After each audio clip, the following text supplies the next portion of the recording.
Hello বন্ধুরা, আপনারা সবাই কেমন আছেন? আমি ভালো আছি। আজও একটি জন্মাষ্টমীর উপকরণ নিয়ে চলে এলাম। এই দেখুন, মায়ের হাতে পায়েস বানানোর রেসিপি।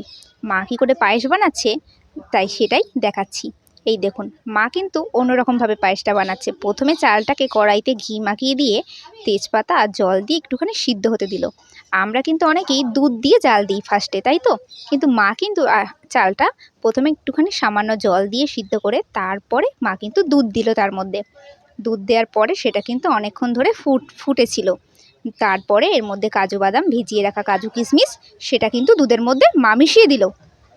এরপরে তেজপাতা, এলাচ সব কিছু দিয়েছে। দেওয়ার পরে দুধটাকে অনেকক্ষণ ধরে ভালো করে ফুটাচ্ছিল।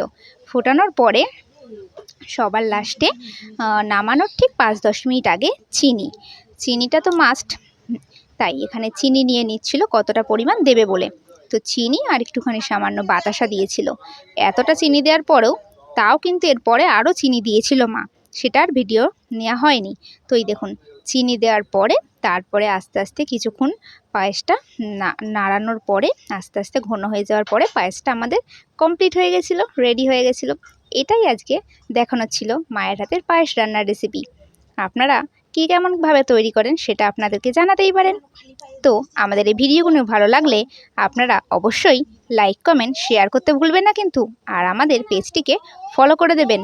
এই দেখুন, পায়েস কিন্তু অলরেডি রেডি হয়ে গেছে।